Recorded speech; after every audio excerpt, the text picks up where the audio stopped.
কলকাতার উত্তর প্রান্তের পুরনো গলি, চুনা খসা দেওয়াল, ঝুলে থাকা বৈদ্যুতিক তার আর মাঝরাতে কুকুরের কান্না। সেই গলির শেষ মাথায় ছিল দত্তবাড়ি, একসময়ের জমিদার বাড়ি, এখন ভাঙাচোরা তবু অহংকারে দাঁড়িয়ে। সেখানেই সেদিন সকালে মিলল এক লাশ। প্রথম আলোয় খবর ছড়ালে অনিরুদ্ধ দত্ত খুন হয়েছে। শহরের নামকরা প্রকাশক, সাহিত্যের পৃষ্ঠপোষক, অথচ ব্যক্তিগত জীবনে রহস্যে মোড়া। লাশ পড়েছিল লাইব্রেরির মেঝেতে, বুকের উপর ভারী ব্রোঞ্জের মূর্তি, মাথার পেছনে গভীর আঘাত। দরজা ভেতর থেকে বন্ধ, জানলায় লোহার গ্রিল অক্ষত, যেন ঘরটাই খুনি।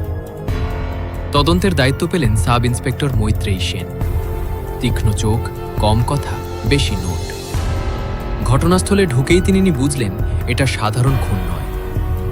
লাইব্রেরির তাক ভরা বই, কিন্তু মাঝখানে একটা ফাঁক। কালই সব শেষ করব, কাকে বলছিলেন? কি শেষ? অনিরুদ্ধের পরিবার ছিল ছোট। স্ত্রী মারা গেছেন বছর 5 আগে। একমাত্র মেয়ে রিয়া মুম্বইয়ে কাজ করে, খবর পেয়ে রওনা দিয়েছে। বাড়িতে থাকত ভাতিজা সৌরভ, বেকার, 30-এর কোঠায়, চুপচাপ।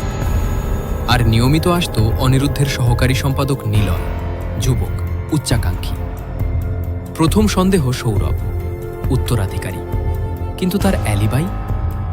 সৌরভ বলল, আমি রাত 10টার পর ছাদে ছিলাম, গান শুনছিলাম, কিছু শুনিনি। ছাদে গিয়ে মৈত্রেয়ী দেখলেন একটা ভাঙা চেয়ার, সিগারেটের ছাই। ছাই ঠান্ডা, মানে অনেকক্ষণ আগে। কিন্তু গান শোনার প্রমাণ নেই। নিলয়ের সাথে কথা হলো। সে বলল, স্যার নতুন একটা পাণ্ডুলিপি নিয়ে খুব উত্তেজিত ছিলেন। বলছিলেন এই বই বাজার কাঁপাবে, কিন্তু লেখককে বলতেন না।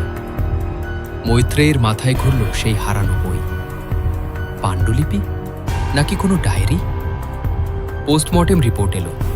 মৃত্যু রাত 10:30 থেকে 11টার মধ্যে। আঘাতের আগে কোনো সংগ্রামের চিহ্ন নেই, মানে খুনি পরিচিত। লাইব্রেরিতে ফিরে মৈত্রেয়ী লক্ষ্য করলেন মূর্তিটা খুব ভারী, কিন্তু তাক থেকে না